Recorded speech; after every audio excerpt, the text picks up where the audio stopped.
Bueno, muy buenas noches. Bienvenidos a otra entrega más de su programa Foro 506.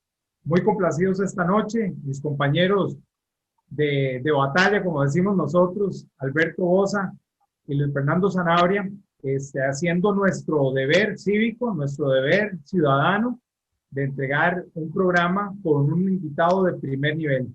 Les agradecemos todos los comentarios positivos que a diario nos envían y a su vez los invitamos a seguirnos en nuestras redes, en Facebook, en Instagram y en YouTube, bajo el nombre Foro 506. Pues sin más preámbulo, quiero presentar hoy a un invitado muy especial que tenemos, don Eli Feinsack, máster en Economía, con maestría en Políticas Públicas y amplia trayectoria en la función pública también. Eli, bienvenido, buenas noches, ¿cómo estás? Muchas gracias, Eduardo y Luis Fernando y Alberto, por la invitación. Un placer estar por acá. Tengo que decir que yo con toda la pata, aquí medio guardado por la pandemia, pero todo bien, gracias a Dios. Así estamos. Muchas gracias, Eli. Pues básicamente queríamos hablar un poco del contexto, Eli, un poco de lo que ha estado pasando. Hay tres temas bajo los cuales nos gustaría abordar hoy esta reunión y tus criterios o tus conocimientos tan amplios que tenés, la experiencia que tenés, en temas como el desempleo, el déficit y la deuda. Vamos a abarcar varios temas aparte, pero estructuralmente eso. Creo que uno de los temas que más agobia al costarricense hoy es el empleo. Estaba viendo las cifras y la verdad son alarmantes. Ya han venido saliendo cifras y estamos hablando de desempleo, 20% de subempleo, 60% en informalidad. Ya vemos un aparato productivo totalmente desgastado, donde no tiene capacidad de asumir estos factores de producción y donde no puede haber una construcción de un país. A nosotros nos preocupa mucho esto, a los costarricenses, no hablo de nosotros, los invitados y los compañeros que estamos acá, sino al costarricense en sí. El otro tema bajo el cual queríamos enfocarnos es el tema del déficit. Hemos visto que de alguna forma el déficit primario, y para que lo entienda la gente, que es el gasto corriente en sí de gobierno, ronda alrededor del 1.5-2%, por ahí está fluctuando. Pero el gasto financiero, el déficit financiero, es el que está creciendo exponencialmente. Entonces eso trae a colación el tercer tema, el nivel de deuda. Se sabe que cuando un déficit se da, cuando la relación ingresos-egresos, para que la gente lo entienda, es a mí me entran 100 colones, gasto este mes 110, me queda un déficit de menos 10 y lo arrastro al otro periodo. Pero yo lo necesito sufragar ¿cómo? Con deuda. El otro mes tengo ingresos por 100, vuelvo a gastar 110 y ahora tengo una deuda acumulada de 20 y así sucesivamente a lo largo de los años. Si bien es cierto que esta tendencia viene después del 2010, después del gobierno de Abel Pacheco, que entregó el país prácticamente con un déficit de cero,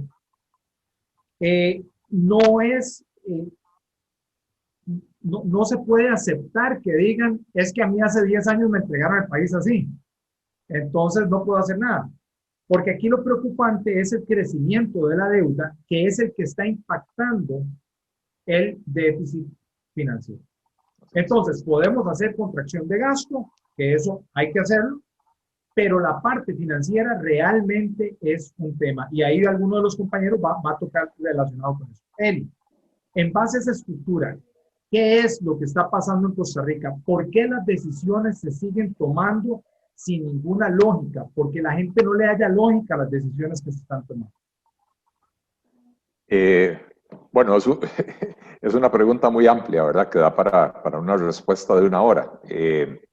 Y ciertamente has tocado las tres llagas de la situación económica del país. Creo que lo primero es entender que lamentablemente nos golpeó una pandemia que provoca una crisis económica cuando estábamos en las peores condiciones posibles. Y entonces esto viene a complicar todo. Pero la pregunta tuya, Eduardo, apunta a más bien cómo llegamos hasta acá, por qué seguimos tomando el tipo de decisiones que tomamos. El desempleo en Costa Rica, para ir tema por tema, el desempleo en la última década promedió casi un 10%, un 9.9 algo por ciento, en la década del 2010 al 2019 inclusive. Es decir, la década posterior a la anterior crisis. Recordemos que tuvimos una crisis 2008-2009, 2010 digamos que ya es el primer año de normalidad post-crisis. A partir de ese momento y hasta diciembre del 2019, tenemos un desempleo promedio de prácticamente 10%, lo cual es insostenible. Ningún país que se precie de respetable permite tener una tasa de desempleo tan elevada tanto tiempo, ¿verdad? Y en Costa Rica no se hizo nada al respecto.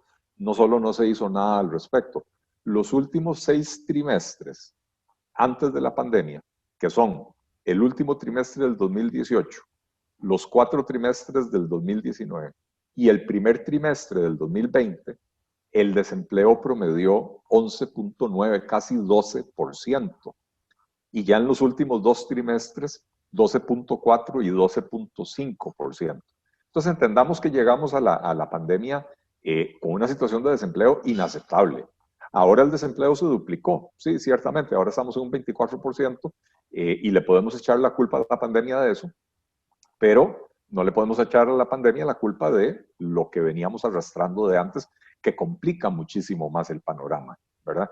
Porque si nosotros hubiéramos tenido un desempleo razonable del 5 o 6% y se agregan 12 puntos porcentuales de desempleo, estaríamos ante un panorama de 17 y no de 24, ¿verdad? Que sigue siendo grave, pero más manejable.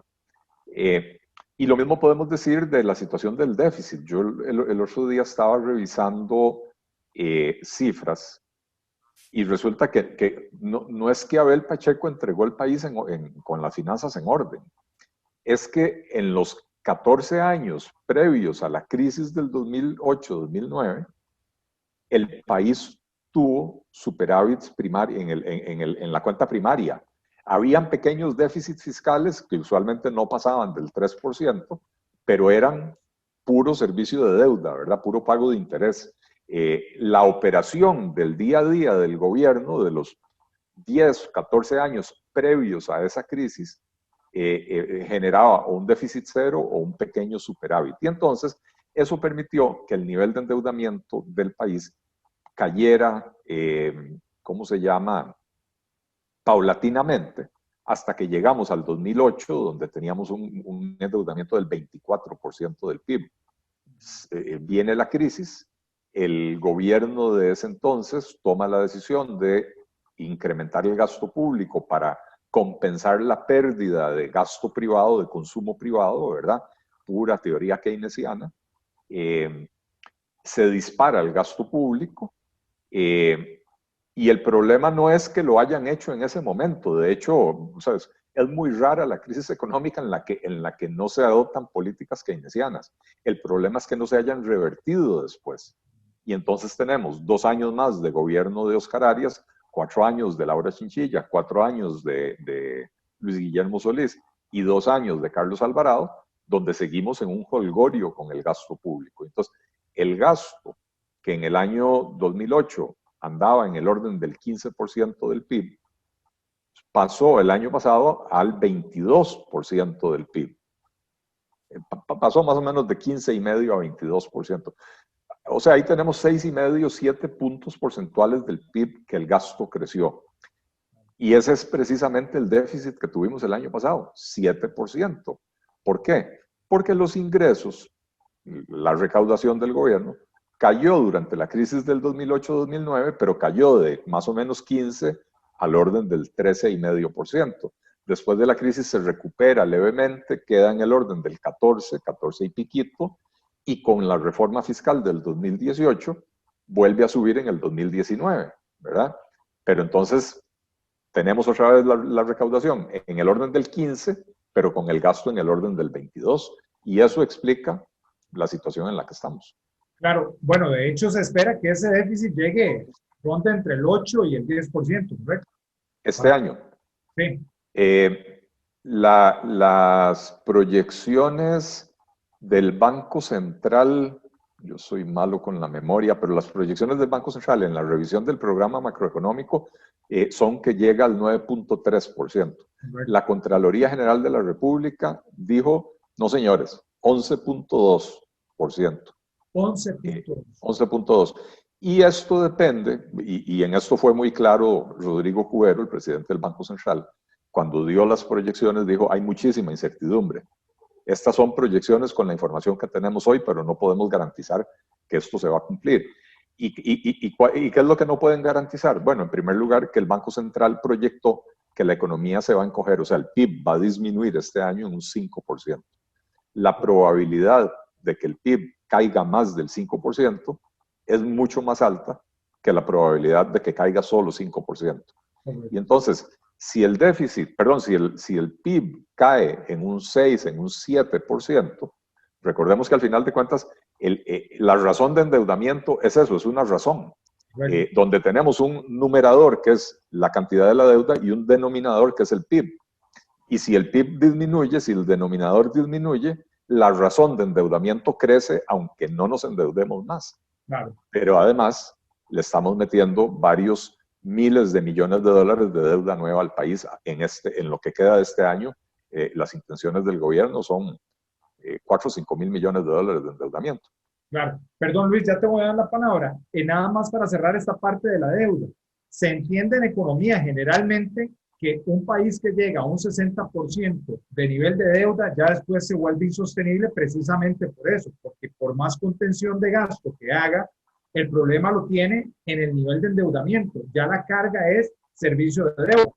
Entonces, yo tengo así de déficit en la parte de primaria, que es gasto corriente, pero así es el componente financiero. Y si cada vez estoy pidiendo más deuda, este sigue creciendo aunque contenga esto. Entonces, esa era la observación. Y evidentemente, esa deuda está por encima del 60% o va a cerrar por encima del 60%.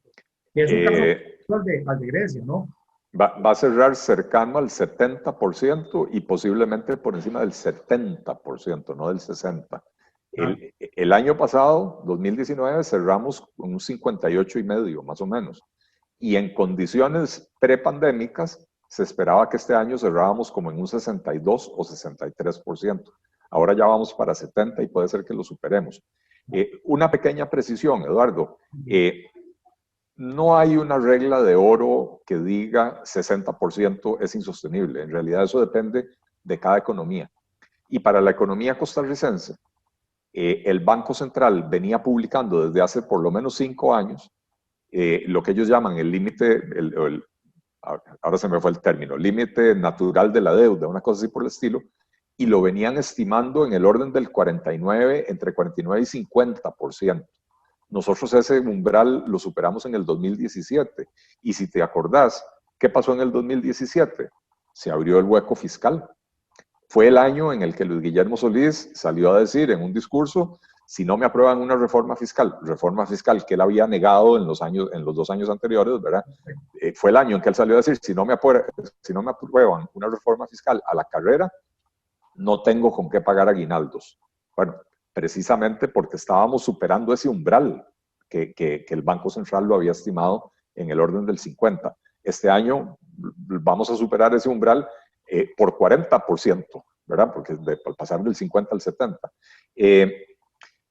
Y efectivamente, y creo que esto es muy importante aclararlo, vos digamos que empezaste el argumento, yo quiero terminarlo. ¿Por qué nos debe importar el nivel de endeudamiento? Bueno, porque hay que servir la deuda, o sea, hay que atender esa deuda, hay que pagarla y hay que pagar intereses. Pero, Eli, no se me adelante, por favor, no se adelante. ¿Usted va con la deuda, Luis Fernando? Es importante poder conectar el tema, sí. Okay. Vea, Eli, hay una pregunta que todas las personas se hacen en este momento. La economía tiende a ser muy clara y muy evidente para el que estudia economía y muy ajena para la persona en el día a día.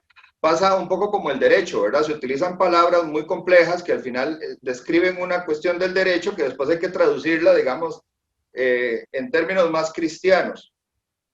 En en este momento, una de las amenazas, digamos, que asustan más a la gente es que se dice el país puede caer en cualquier momento en default, es decir, en impago. Hace unas semanas o meses yo te hacía una consulta, no sé si te acordás por Facebook, de cuáles podían ser los resultados de caer en default. Entonces yo quiero sacarte un momento, y Eduardo, del área de confort y llevarte, digamos, a términos muchísimo más pedagógicos y didácticos, algo así como si hiciéramos el ejercicio de sube el telón y aparece el PAC, el presidente Alvarado diciendo estamos en default, baja el telón. Sube el telón, ¿qué pasa con el tipo de cambio? Baja el telón, sube el telón, ¿qué pasa con los aguinaldos, los salarios de los empleos públicos y los programas de asistencia social? Baja el telón, sube el telón, ¿y qué pasa con las reservas internacionales que se encuentran fuera del país? Pueden ser estas, digamos, comisadas de alguna manera por impagos, ¿verdad? Y luego cuando termines la pregunta te voy a seguir con una seguidilla, porque el problema es que esto es un problema sistémico. O sea, no es un problema, es un problema que desata un enjambre de problemas. Entonces, yo quisiera que le hablaras a nuestro público, que son miles de personas de las más distintas profesiones, de las más distintas áreas del saber, personas que ahora se están interesando en la política porque saben que esto es algo totalmente bien intencionado, digamos, este proyecto que llevamos con el Foro 506, y que lo que más nos interesa es que las personas digan, bueno, vi el programa y entendí, ahora sí sé qué nos va a pasar si caemos en default, si caemos en impago. Y nada más quiero antes de darte la palabra, hacer una aclaración. El país no es el que entra en default, el país no provoca el default lo provocó el gobierno. Y el anterior, es la irresponsabilidad de los políticos los que nos van a meter en un problema que pagamos todos. Ellos hicieron la fiesta, ellos chocaron el carro y nos pasaron la factura a nosotros. Entonces, Eli, por favor, se sube el telón y aparece Eli. Bueno, en aras de ser didáctico, creo que es importante explicar por qué es importante prestarle atención al nivel de la deuda. Y la mejor forma de hacerlo es viendo el presupuesto de la República. ¿Qué es el presupuesto de la República? El presupuesto es un documento que establece cuáles son todos los ingresos que espera tener el gobierno y en qué lo planea gastar. Y tiene que ir a la Asamblea Legislativa para que la Asamblea Legislativa lo autorice, y una vez que está autorizado, el gobierno puede gastar todo lo que quiera dentro del límite que le establece el presupuesto. ¿Okay? ¿Cuál es la estructura del presupuesto de Costa Rica del año 2020 antes de la pandemia? El que se aprobó en noviembre del año pasado, porque el presupuesto se aprueba en noviembre del año anterior a que entre en vigencia. Resulta que cuando uno ve el lado del financiamiento, o sea, de dónde provienen los ingresos del gobierno, este presupuesto se financiaba en un 52% con impuestos y en un 48% con deuda nueva. Es decir, de cada 100 colones que queremos gastar, tenemos 52 en la bolsa, digamos, no los tenemos en la bolsa, hay que salir a recaudarlos, pero eso es lo que se espera recaudar, y tenemos que ir a endeudarnos por otros 48 colones para poder gastar 100, o sea, prácticamente la mitad. Y perdón, entonces ya el déficit es estructural. Ya de por sí el presupuesto estructuralmente es deficitario desde que se armó. Ah, no, eso por supuesto. O sea, los déficits suceden no por sorpresa. Los déficits van implícitos en el presupuesto. Cuando la Asamblea Legislativa aprueba un presupuesto, ese presupuesto ya trae implícito cuál va a ser el déficit. Después la cifra real varía a veces unas décimas de punto porcentual, porque el gobierno subejecuta, no gasta tanto, o sea, no gasta, no por buena gente, no gastan tanto por incompetentes muchas veces, ¿verdad? Entonces, el gasto al final es un poquito menor de lo que habían proyectado. A veces la recaudación mejora más de lo que se esperaba, a veces la recaudación más bien es menor. Pero cuando se aprueba el presupuesto el año pasado, ya traía un déficit implícito del 5.9% del PIB, ¿verdad? Y no es sorpresa, está claramente establecido. para presentarle a la Asamblea el presupuesto nacional, que lo prepara el Ministerio de Hacienda, para presentarle a la Asamblea, tiene que incluir una certificación de la Contraloría o un documento donde la Contraloría certifica cuál es el déficit. O sea, a nadie lo puede agarrar por sorpresa. ¿Okay? Pero entonces estábamos en el lado de los ingresos, de cómo se financia el déficit. Ahora veamos la otra parte de la ecuación, el gasto. ¿Cómo se planeaba gastar la plata antes de la pandemia? Bueno, de cada 100 colones, 60 eran para la atención de los servicios y de la población, digamos, la atención de la población y los servicios que la población espera que el gobierno le dé. Y los otros 40 colones eran para el servicio de la deuda. O sea que un poco menos de la mitad de lo que estamos gastando, en realidad lo estamos gastando para atender la deuda.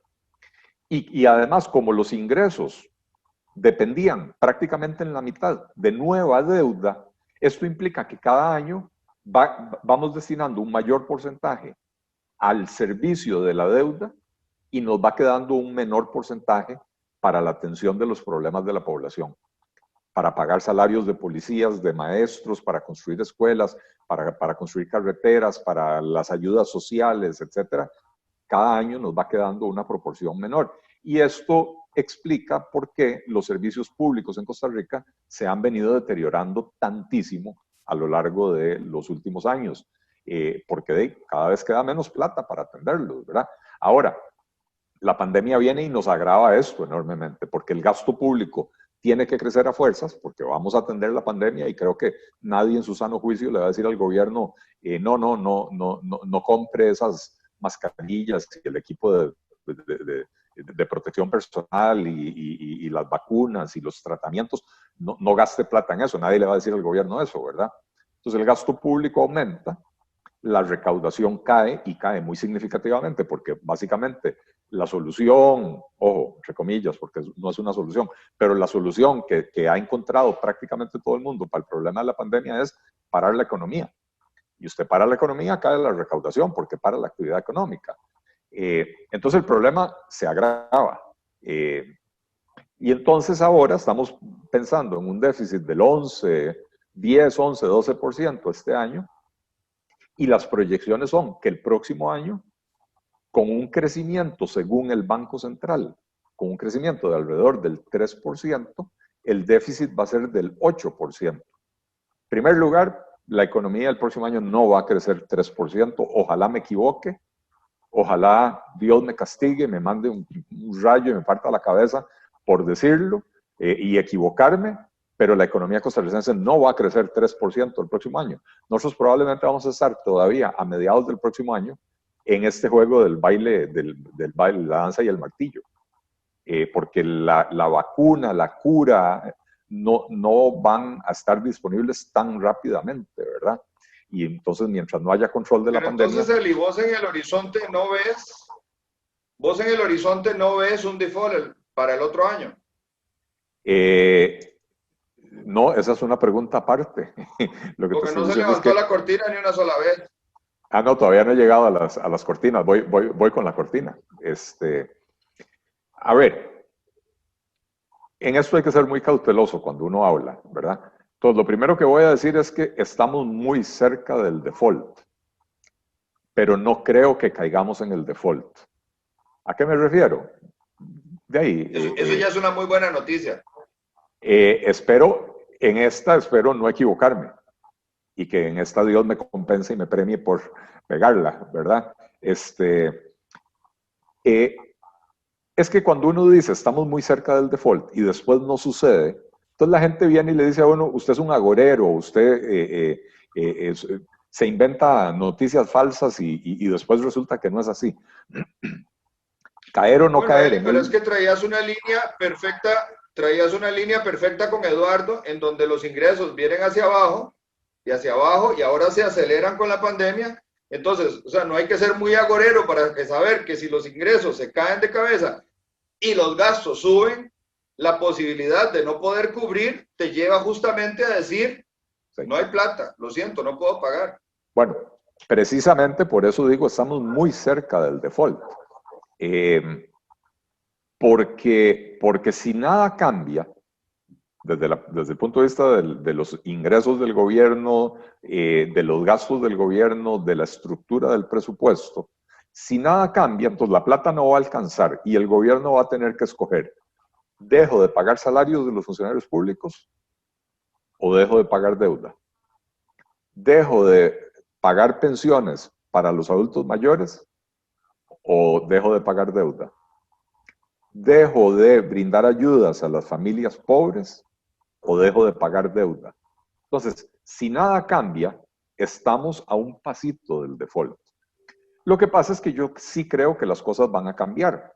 De hecho, la señal que ha dado el gobierno de negociar con el Fondo Monetario Internacional, ojo, Luis Fernando, Eduardo, Alberto, estamos hablando de un gobierno de tendencia socialdemócrata dura, de izquierda, qué sé yo, que usualmente son los que vociferan contra el Fondo Monetario Internacional. El Fondo Monetario Internacional es el producto satánico del malvado capitalismo. Ese sería el discurso normal, ¿verdad? Y va directo a la pila del bautismo. El bautismo con el presbítero Marx. Por eso nos lleva... Sí, va directo a la pila del agua bendita. Sí, pero insisto, a ver, el gobierno, alguien en el gobierno entendió que la situación es muy grave y por lo tanto hay que negociar con el fondo.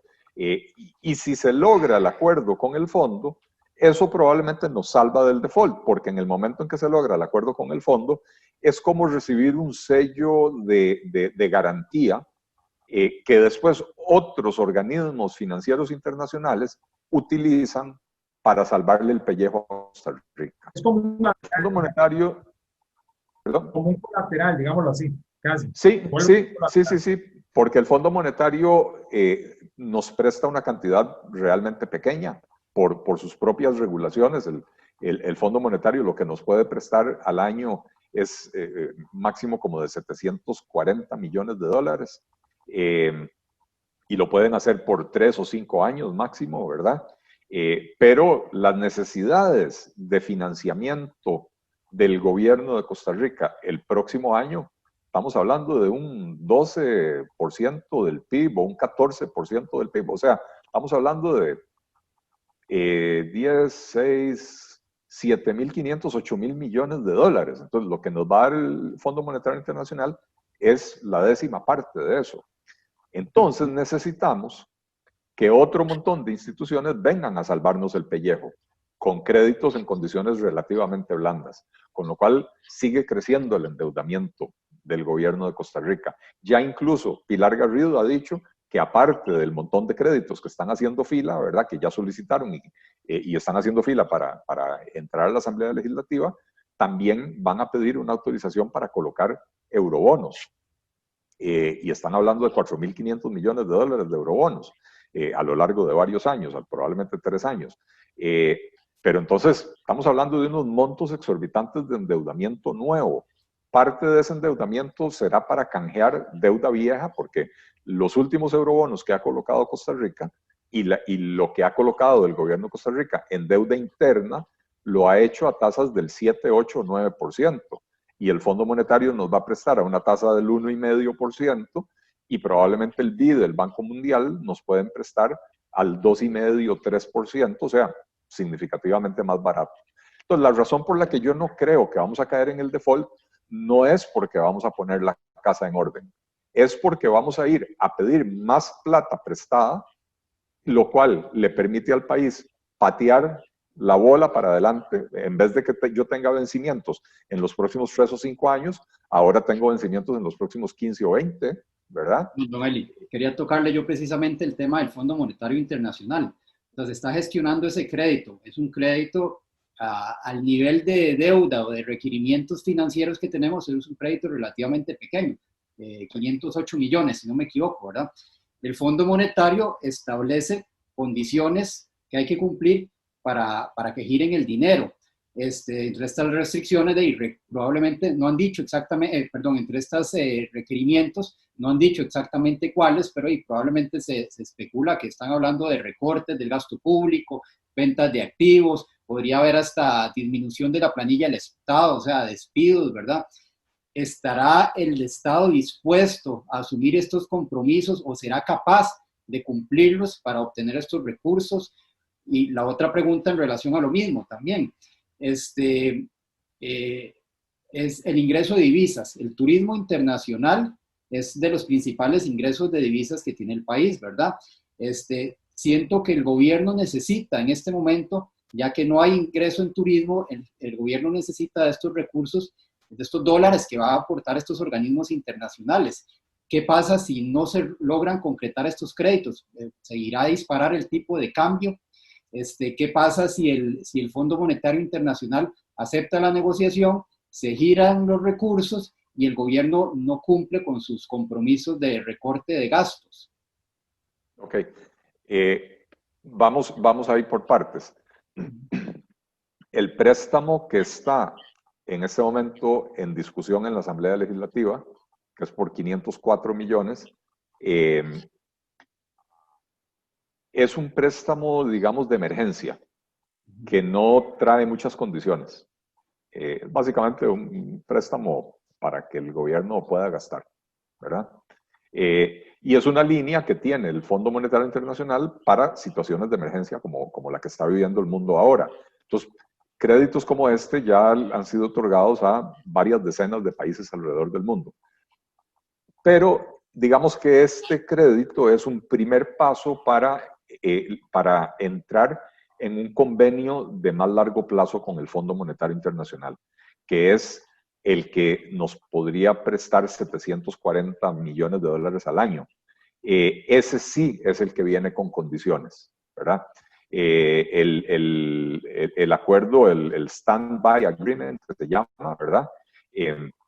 Hay dos opciones, un Standby Agreement, que es un acuerdo donde el Fondo Monetario desembolsa 3 años seguidos, o sea, los 740 millones un año, al segundo año otros 740, al tercer año otros 740, y después el país tiene, si no me equivoco, ahora no recuerdo, tiene 2 años más para pagar o 5 años más para pagar, ahora no recuerdo. No recuerdo si son 5 años en total o son 5 años después de recibir los créditos. Y la otra opción que tiene el Fondo Monetario es una que se llama un Extended Fund Facility, una facilidad de fondos extendidos, que es lo mismo, pero durante 5 años. Entonces vienen 5 desembolsos y después hay un periodo también para repagar esa deuda. ¿Qué pasa? En primer lugar, que para poder alcanzar un acuerdo de esta naturaleza con el Fondo Monetario, el Fondo Monetario viene, hace un análisis de la economía costarricense y dice, señores, ustedes necesitan garantizarme el repago de la deuda.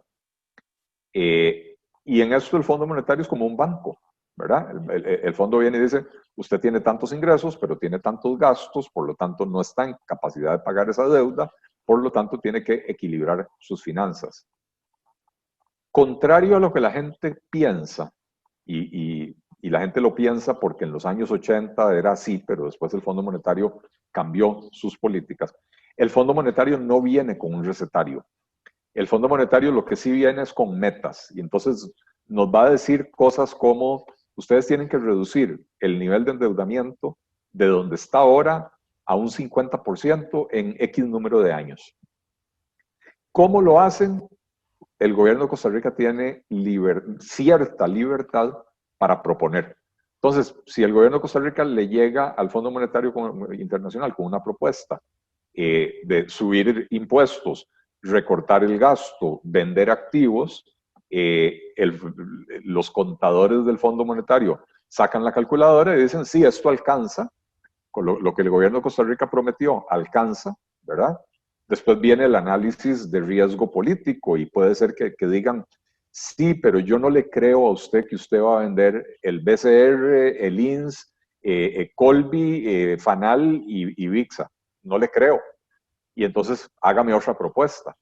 porque no le creo porque las condiciones políticas de su país me hacen creer que eso no va a pasar, ¿verdad? Pero hay un cierto espacio que tiene el gobierno de Costa Rica para proponer medidas para alcanzar las metas que sí, el Fondo Monetario nos va a poner esas metas. Perdón, a mí lo que me preocupa un poquito con esos créditos es como usted lo dice, son créditos que son para gastar. O sea, son recursos que se van a utilizar para gasto corriente, no son para inversión. O sea, no van a generar ningún rédito. Entonces, lo que van a hacer probablemente es patear la bola unos años para adelante, pero al final vamos a tener más endeudamiento y no va a haber cambiado nada.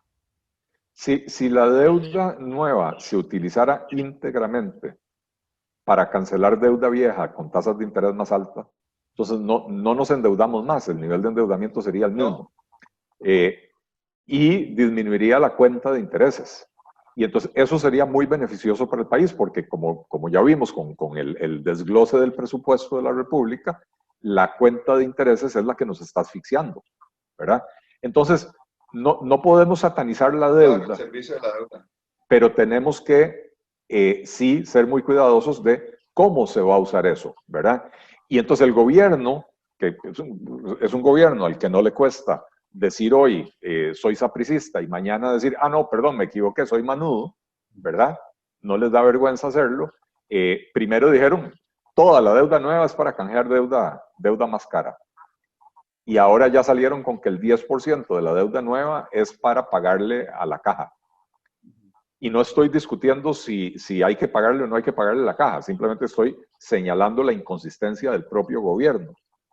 Porque ya ese 10% es gasto nuevo, ya eso no es ahorro en el canje de la deuda, ¿verdad?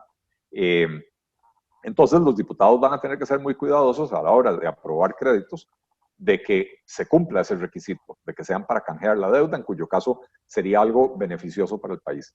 Pero ciertamente no son créditos para inversión que nos van a permitir crecer más a largo plazo. En este momento, Alberto, es una salvada de pellejo.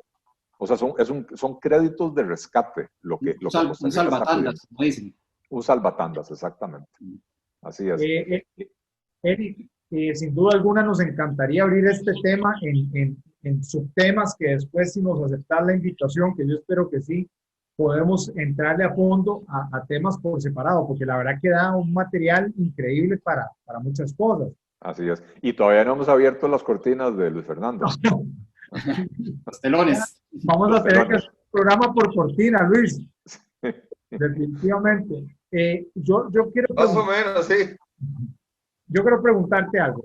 Si ponemos esta crisis de Costa Rica en el contexto o en términos de la pandemia y de la salud, ¿cuál sería un protocolo UCI? O sea, un protocolo de cuidados intensivos para que desde el Ejecutivo y obviamente con el Legislativo al lado, se pueda hacer para contener la verdadera pandemia que viene, que es la de la pobreza. Y hablo de verdadera pandemia porque nadie niega que esta pandemia, pues efectivamente está afectando la salud, pero es que todas las medidas que se han tomado al creer falazmente que hay que escoger entre la salud y la economía, estamos cayendo donde estamos cayendo. Entonces ahora viene la pandemia de la pobreza. ¿Cuál sería el protocolo UCI? Por decirlo en términos para contener eso. Sí. Contenerlo, yo ya no sé si es posible. Yo creo que el problema ya lo tenemos aquí, lo que no tenemos es una lectura del problema. ¿Por qué? Porque en Costa Rica la pobreza se mide una vez al año y con un rezago de un año. Los datos que vamos a ver ahora en realidad son del año pasado, ¿verdad? Y perdón, que te interrumpa, es una pobreza estructural que no ha cambiado en 40 años. Tenemos 20% de pobreza y 5% de pobreza extrema.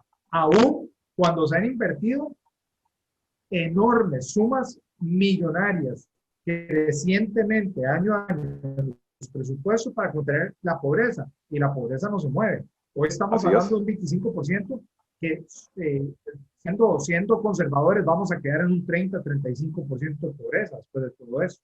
Perdona, seguí. Pero, Eli, perdón, quiero agregar algo al comentario de Eduardo. No es cierto que, por ejemplo, ese presupuesto que se destina a la pobreza, como el 60 o el 65% del monto total es gastos de salarios para todos los empleados de los programas, edificios, y al final es una fracción lo que llega realmente a la pobreza. Hay un peaje muy caro para poder llegar a la pobreza. Y el otro tema es que no está estancada en el 20%. La población va creciendo, entonces la pobreza con ese 20% va creciendo cada vez. Es decir, no hemos sido ni siquiera capaces de congelarla, sino que la estamos abonando con el sistema de dádivas y sistemas de ayudas sociales que realmente pues, no terminan cumpliendo ningún objetivo, más que mantener a la gente pobre. De hecho, Luis Fernando, hay un estudio de la Contraloría, si no me equivoco, del presupuesto del 2016, donde hacen ese análisis y llegan a la conclusión de que el 62,5% de lo que se destina a la política social del país se va en salarios. Y eso no quiere decir que el otro 87,5% le llega a los beneficiarios, porque ese 62,5% que se va en salarios requiere de edificios, y esos edificios requieren de servicios públicos y aire acondicionado, y requieren carros y viáticos y otro montón de cosas. Correcto. Entonces, al final lo que le llega a los beneficiarios es mínimo, ¿verdad? Otro dato interesante. Nos acostumbramos a hablar del 20% de la pobreza, pero realmente esa es una tergiversación un poco malvada del verdadero dato. ¿A qué me refiero? La encuesta mide dos cosas. El porcentaje de familias en condición de pobreza y el porcentaje de personas en condición de pobreza. Las cifras de las que usualmente habla el gobierno son las del porcentaje de familias, pero las familias pobres en promedio son más grandes que las familias ricas. Y entonces, cuando estás hablando de un 20% de familias en condición de pobreza, estás hablando de más o menos un 23 a 24% de personas en condición de pobreza. Esa es la verdadera pobreza, si es que el índice lo mide bien, ¿verdad? Pero esa es la verdadera pobreza. A mí de nada me sirve que me digan, estas 4 paredes son ricas o son pobres. Los ricos o los pobres son los que viven adentro de esas 4 paredes, ¿verdad? Entonces, realmente, el año pasado, ahora no recuerdo el dato exacto, pero la pobreza, el porcentaje de personas en condición de pobreza andaba por el orden del 23 y piquito %, ¿verdad? Y lo que comenta Luis Fernando, o sea, en términos porcentuales es un porcentaje parecido, pero como la población va en aumento, en términos nominales, cada vez hay más cantidad de pobres. Así es. Ahora, Noeli, disculpe, quiero meterme yo también en el tema de la relación entre todos estos datos negativos que estamos teniendo ahora con las medidas de contención del virus, con las medidas de restricción que está aplicando el gobierno. Ok, venimos viendo que las cosas se vienen haciendo mal, o sea, venimos con números en rojo, ¿verdad? Y pum, nos cae la pandemia. La pandemia es real, el virus es real, es imposible caer en un escenario negacionista, ¿verdad? Llega en marzo los primeros casos, empezamos a recibir imágenes de Italia, de España, hospitales colapsados, muertos por todo lado, y el gobierno entra en un estado de pánico, ¿verdad? Con la mejor de las intenciones, no dudo que las autoridades sanitarias tengan las mejores de las intenciones, empiezan a poner todas las medidas de restricción para tratar de contener el virus y no llegar nosotros a los escenarios que estábamos viendo en Europa, ¿verdad? O que estamos viendo ahora en otros países. Cosa que se agradece, además. Sí, por supuesto, o sea, la vida ante todo, ¿verdad? Y el virus es real, como le dije, y el virus es comprobado que mata. Si bien es cierto que tal vez su porcentaje de letalidad no es tan alto como otras enfermedades, es muy viral, es muy contagioso, entonces volvemos a lo mismo. En términos porcentuales no es tan mortal, pero en términos nominales sí, porque son muchas las personas que se contagian muy rápidamente. Entonces, el gobierno impone restricciones. Hay restricciones a la circulación, restricciones a la reunión, restricciones al trabajo, cierra negocios, empieza la economía que ya viene con números rojos, empiezan a ponerse cada vez más rojos, van cuesta abajo, empiezan a cerrar locales, empiezan a cerrar tiendas, rótulos de se alquila por todo lado, rótulos de se vende por todo lado, aumenta el desempleo, aumenta la pobreza, aumenta el déficit fiscal porque el gobierno deja de recoger impuestos por los cierres de los negocios, y muchas de estas medidas se toman para tratar de evitar que la Caja Costarricense del Seguro Social colapse por tantos enfermos, pero podría llegar o empieza a colapsar por otro lado, y es la falta de recursos, porque al empezar a enfriarse la economía y al empezar a haber un cierre de negocios y empezar a haber despidos y a haber desempleo, la caja empieza a recibir menos cuotas obrero-patronales y empieza a recoger menos recursos. Entonces, puede llegar a colapsar por ese lado, no por el lado de saturación, sino por el lado de financiamiento, de recursos. Ahora, la pregunta concreta mía viene, nos han hecho creer, que para mí es una falacia, que hay que escoger entre la salud y la economía. O nos mantenemos sanos, pero pobres, sin trabajo, o salimos a trabajar para poder comer, pero el virus nos mata, ¿verdad? Entonces, ninguna, es una falacia, ninguna de las dos cosas se puede llevar a esos extremos. Yo creo que hay que buscar un balance. ¿Cómo llegar a este balance? Tratar de que no colapsen los hospitales, pero tratar de que no colapse la economía, que creo que no se está dando el balance. ¿Existe alguna manera de llegar a ese balance? Y aparte de eso, ya estamos en un hueco muy grande y cada día que pasa el hueco se va haciendo más grande desde el punto de vista económico, estoy hablando. ¿Existe alguna manera en este momento, con los casos en aumento, con los hospitalizados en aumento, con los internados en la UCI en aumento, existe alguna manera de medio reactivar, tal vez no reactivar, pero por lo menos sostener la economía para que no siga colapsando de esa manera? Maneras hay. El problema es que aquí en Costa Rica, ustedes recordarán que hace 25, 30 años nos gustaba compararnos con los mejores. Y sabíamos que no estábamos tan bien como los mejores, pero aspirábamos. Y teníamos indicadores sociales de país desarrollado, a pesar de que nuestros indicadores económicos eran de país con suerte en vías de desarrollo. Y nos enorgullecía compararnos con los mejores. Pero de 10 o 15 años para acá, nos comparamos con Centroamérica, nos comparamos con Latinoamérica, con Haití. Bueno, yo no he oído a nadie diciendo estábamos mejor que Haití, pero sí he oído a más de un gobernante, a más de un ministro académico diciendo, no, pero somos los mejores de Centroamérica, ¿verdad? Y lo mismo estamos haciendo con la pandemia. Cuando en conferencia de prensa el presidente de la República o el ministro de Salud dicen, miren, pero es que hasta en Europa están teniendo problemas, colapsaron. Pero ¿por qué nos estamos fijando en Europa? ¿Por qué no nos fijamos en los países que sí lograron hacer un manejo mucho más efectivo de la pandemia?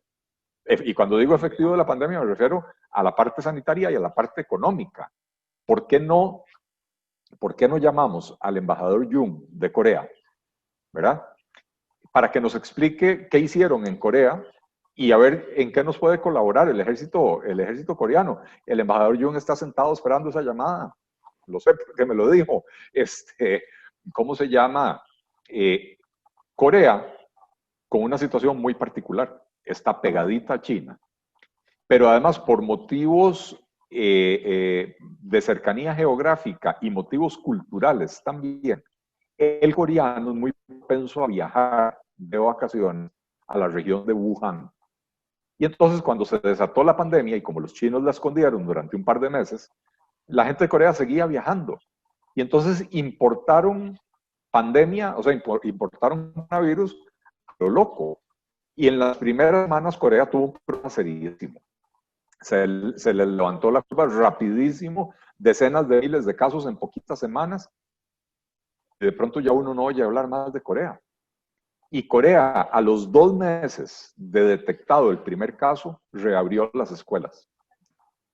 En Corea los niños están yendo desde marzo o abril, están yendo a clases presenciales. Corea no ha vuelto a decretar un cierre de la economía. Y tiene fluctuaciones, tiene temporadas en las que sube un poco el contagio, qué sé yo, pero Corea tiene la situación básicamente bajo control.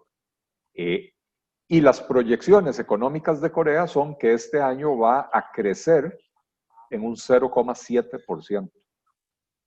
Algunos podrían decir 0,7% no es nada de crecimiento. Pero es 11 veces más que una caída del 7% en el PIB, que es lo que probablemente vamos a tener en Costa Rica, ¿verdad? ¿Por qué no nos vamos a fijar qué diantres hizo Uruguay?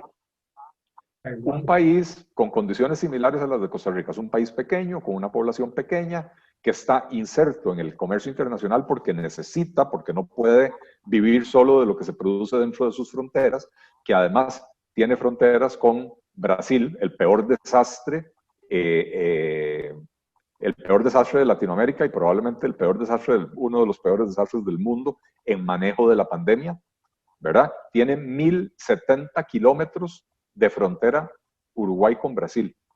Esa es la extensión de la costa pacífica costarricense. Esa es la extensión de la frontera entre Uruguay y Brasil. Y la otra frontera grande que tiene Uruguay es con Argentina, que tampoco se ha distinguido por el manejo de la pandemia, ¿verdad? Y sin embargo, en Uruguay, ayer que chequeé por última vez, tenía menos de 1.500 casos acumulados y 40 fallecidos. No ha decretado cierres de la economía. Sí, el gobierno de Uruguay promovió desde el principio el uso de mascarillas, etcétera, ¿verdad? Y ¿cómo se llama? La cultura uruguaya es incluso hasta más tocona, para decirlo de alguna manera, que la costarricense. El uruguayo se saluda de beso, sin importar el sexo de la otra persona. Hombres con hombres se saludan de beso, hombres con mujeres, mujeres con mujeres, todo el mundo se saluda de beso. En Costa Rica solo hombres con mujeres o mujeres con mujeres, ¿verdad? O sea, lo que quiero decir con esto es, hay aspectos culturales de Uruguay que podrían haber hecho más difícil la implementación de las políticas de distanciamiento físico y sin embargo lo lograron, ¿verdad? Entonces, ¿por qué nos estamos fijando en lo que le pasó a Italia o a España? ¿Por qué no nos vamos a fijar en lo que hicieron en Uruguay o en Corea o en Nueva Zelanda, ¿verdad? Que también, Nueva Zelanda, el problema es que como es una isla, el cierre de fronteras para ellos es muy efectivo, ¿verdad? Costa Rica no tiene esa, y Uruguay tampoco la tiene, y Corea tampoco la tiene, ¿verdad? Pero ¿cómo se llama? Pero sí hay países que han manejado la cosa bastante mejor. Entonces, en vez de ponernos... ¿Perdón? El caso de Taiwán también. Taiwán también, ahí pegadito a China, ¿verdad? Y también logró controlar el primer brote y ha manejado la situación muy bien. Entonces, en vez de ponernos nosotros aquí, 4 profesionales en diferentes áreas, ninguno de nosotros experto en manejo de pandemias, a decirle al gobierno exactamente qué tiene que hacer. Lo que hay que decirle al gobierno es para qué tiene relaciones diplomáticas, para qué tiene estos embajadores aquí sentados en Costa Rica sosteniéndose la quijada cuando están deseosos de ayudar, ¿verdad? ¿Por qué no nos vamos a asomar a ver qué han hecho bien estos países, qué podemos aprender de ellos? Pero eso me lleva a una pregunta. Cuando se viene el virus, automáticamente se plantea un panorama muy parecido a una mesa de billar, una mesa de pool, donde vos sabes que tenés la intención de meter una bola, pero que si no sos bueno jugando, si no sos una persona habilidosa, si no tenés conocimiento, vas a poder meter inclusive las bolas del contrincante y entonces le aceleras el juego a él y se viene en contra. Entonces, lo que Alberto decía hace un rato es absolutamente cierto. Dejar a la gente encerrada, no abrir negocios, es un suicidio, es un disparo en la sien. Así es. Y bueno, por el otro lado se viene un efecto en el que vos sos experto. Yo sé que esto, creo que fuiste la primera persona que habló hace ya años del tema de la pirámide de Ponzi que tiene el sistema de pensiones. El sistema de pensiones de Costa Rica a mí me preocupa horrores, porque no son las pensiones de lujo, las pensiones que están en riesgo. La mayoría de las pensiones que están más en riesgo las pensiones de las personas de clase media, baja y bajísima, ¿verdad? Entonces, esto trae un efecto de boomerang, un efecto colateral que a mí, sinceramente, me tiene, pero me quita el sueño. sí. Es por una falta de habilidad, es un exceso de soberbia, es una inmadurez, una arrogancia. ¿Qué es lo que está haciendo que estén perdiendo el juego? Porque es que yo no veo quién gane en este juego. O a lo mejor estoy pensando muy bien. Yo a estas alturas, Luis Fernando, no, francamente no entiendo. Sí percibo una cierta soberbia de parte del gobierno. Cada vez que el presidente sale, que ahora cada vez es menos frecuente porque cada vez se jala más tortas y entonces mejor no da la cara, pero cada vez que el presidente sale a dar la cara en una conferencia de prensa, como el viernes, lo hace desde una posición de casi que de arrogancia, es muy confrontativo, ¿sí? Muy confrontativo, exactamente. Y al ministro de Salud, que empezó muy bien, lo llevaron al punto del desgaste, ¿verdad?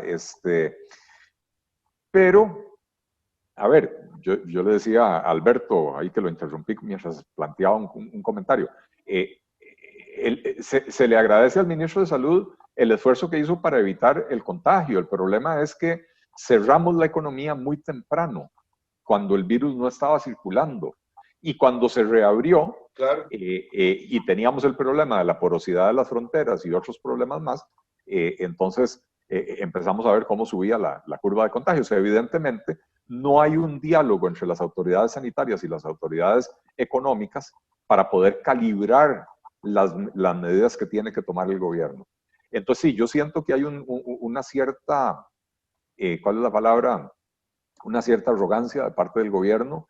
No han querido escuchar al sector privado costarricense, no han querido escuchar a la oposición política costarricense, no han querido escuchar a la academia privada del país, que hay académicos que han estado, como don Tomás Camino de Beck, que es el estadístico, demógrafo, qué sé yo, que ha estado clamando por cambios en las políticas de los cierres y las aperturas con base en sus análisis, y nadie le ha querido dar pelota. Espectaculares esos análisis, son de sí, otros. sí, o sea, claro, pero hace 15 días sacó un tuit Tomás diciendo, bueno, ya me cansé de arar en el desierto y que nadie me escuche cuando pego gritos, entonces voy a dejar de hacerlo. O sea, estamos desperdiciando el conocimiento y el talento de una persona de altísimos quilates, ¿verdad? Porque no lo están escuchando. Yo estoy convencido desde hace 1 año y medio que nadie me está escuchando a mí en el gobierno. Lo sigo haciendo porque yo estoy en política, pero don Tomás no está en política y estamos, ¿cómo se llama? Y estamos, insisto, desperdiciando un talento, y no solo Tomás Camino de Beck. Hay un montón de gente que ha querido hacer aportes y que han sido ridiculizados incluso, ¿verdad? Ha habido una confianza casi ciega en la Organización Mundial de la Salud, y la Organización Mundial de la Salud ha cometido errores de apreciación y de cálculo, pero entonces todas las medidas que se han tomado son porque la OMS las recomienda de esa manera. Bueno, vaya, pregúntele a Corea qué piensa, o a Taiwán qué piensa de que la Organización Mundial de la Salud no empezó a recomendar el uso de las mascarillas sino hasta hace como 15 días o 3 semanas, o hace un mes, cuando ellos sabían desde el día 1 que esa era una parte esencial de la estrategia, ¿verdad? Y por eso insisto yo, en vez de ir a preguntarle a burócratas internacionales en oficinas muy cómodas en Lausana, Suiza, o en no sé dónde, qué ciudad de Suiza están, ¿verdad? ¿Por qué no vamos a asomarnos a ver qué hicieron los países que han tenido mejor o mayor éxito en el manejo de la crisis? Ahora, no le echemos toda la responsabilidad a los países amigos. Hay muchas cosas que podemos hacer aquí en Costa Rica. La primera es que el gobierno entienda que tiene que comprometerse con un curso de acción. Si el curso de acción que el gobierno decide es cerrar la economía, creo que nos va a matar a todos, ¿verdad? Va a matar a una alta proporción de la población. Bueno, no matar literalmente, pero va a provocar problemas de hambre, de pobreza, de desempleo aún más graves de los que ya hay. Pero si el gobierno se compromete con la apertura económica, la reapertura de la economía, tiene que tomar medidas que así lo demuestren. Cuando usted dice, está bien, los comercios ahora pueden abrir hasta las 7 de la noche, hasta las 9 de la noche, entre semana, pero le dice al 70% de la población del país, usted se me queda en la casa, solo puede circular un día a la semana, pero además, si usted vive en un cantón naranja y el comercio al que quiere ir está en un cantón amarillo, no puede. Por día que usted circula en cantón naranja, tiene prohibido circular en cantón amarillo y viceversa. Entonces, las reglas están diseñadas para que la apertura no funcione.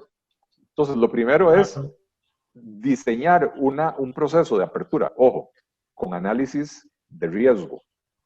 No es abrir por abrir, es hacer un análisis que están haciendo en INCAE, otra institución a la que no están escuchando lo suficiente, ¿verdad? Otra institución privada a la que no están escuchando lo suficiente. INCAE desarrolló una metodología para hacer un análisis donde se determina o se estima el nivel de riesgo de contagio de las diferentes actividades, por ejemplo, un concierto o una obra de teatro en un salón cerrado donde hay un montón de gente respirándose uno encima del otro, es una actividad de muchísimo mayor riesgo que un partido de fútbol sin público, ¿verdad? Entonces es lógico que se permita el partido de fútbol sin público. No tiene sentido hacer una obra de teatro sin público, entonces teatro no puede abrir todavía. Entonces sí hay niveles de riesgo. Entonces ese análisis de sensibilidad hay que hacerlo. Las actividades de menor riesgo y alto impacto socioeconómico deberían de estar ya abiertas con protocolos de lavado de manos, de higiene, de separación física, etc. Pero deberían de estar abiertos. Las actividades de un poco mayor riesgo, pero alto impacto socioeconómico, deberían de poder operar con protocolos más estrictos, pero deberían de poder operar. Y las cabezonadas del gobierno de prohibir el uso de los carros, fomentar el uso de los autobuses, pero disminuir la cantidad de buses para que los buses vayan como latas de sardinas, que son lo que yo he llamado ya públicamente criaderos móviles de coronavirus. Esas cabezonadas hay que erradicarlas y hay que hacer, insisto, que la política de movilidad sea compatible con la política de apertura económica.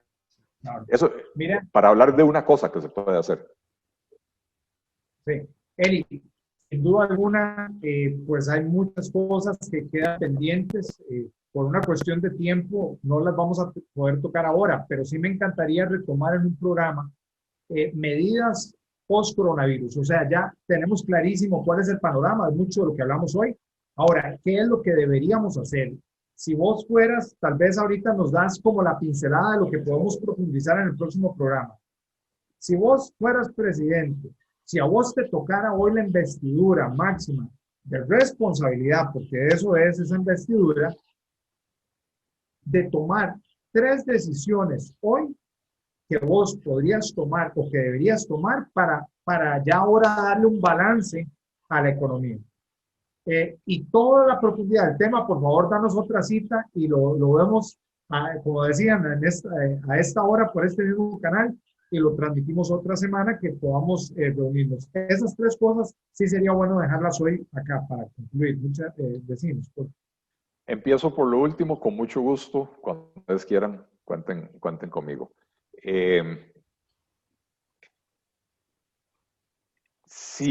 Si a mí me hubiera tocado estar en esta situación, no hoy y no después de la pandemia, desde el primer día de la pandemia, yo me hubiera sentado con los diputados y les hubiera dicho, señores, lo que se viene es grave y tenemos que hacer las reformas que pospusimos por tanto tiempo en este país, tenemos que aprovechar ahora en la pandemia para hacerlas. ¿Por qué? Porque el día que la actividad económica pueda volver a alguna semblanza de normalidad, necesitamos que ya no existan todos los obstáculos que le pone el sistema político-económico costarricense a la operación de las empresas.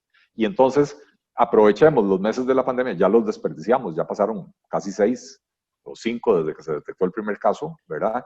Y no hemos hecho ninguna reforma profunda. Entonces me hubiera sentado con los diputados y les hubiera dicho, aprovechemos la pandemia para eso. Primero, hagamos legislación de emergencia para atender lo que haga falta para atender la crisis, ¿verdad? Y hubiera tomado una idea que han propuesto los colegas míos de ecoanálisis, otra entidad privada a la que no le hacen caso, ¿verdad? Cuando dijeron, no hagamos bonos proteger, hagamos bonos trabajar, creemos una ayuda estatal que se gira por medio de las empresas con la condición de que las personas no pierdan el trabajo y que no los pongan en suspensión del contrato. Entonces, las personas siguen recibiendo el ingreso gracias a una ayuda que el Estado canaliza por medio de las empresas. Entonces, salvamos el empleo y salvamos el tejido empresarial, en vez de hacer lo que hicimos, que fue dejar que las empresas pudieran deshacerse de sus empleados porque van a recibir una ayuda y entonces ahora nadie paga impuestos, nadie paga la caja, los empleos desaparecen y las empresas desaparecen, ¿verdad?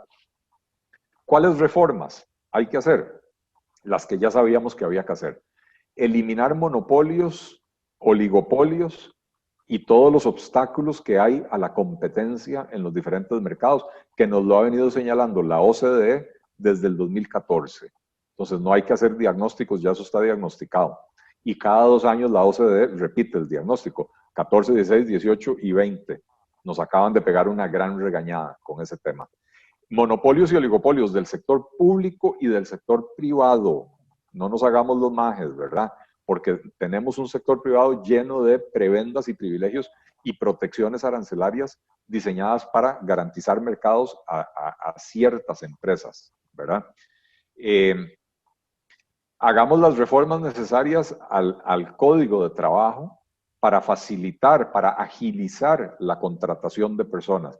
Tenemos un Código de Trabajo que más bien hoy fomenta la automatización, la robotización y además fomenta la informalidad, porque la gente antes de contratar a alguien tiene que pensárselo 2, 3 o 4 veces, porque los costos que impone el Código de Trabajo sobre el salario son inmanejables para la mayoría de las empresas. Sobre todo son inmanejables cuando tienen que contratar a personas digamos, de baja escolaridad, de bajo nivel de habilidades,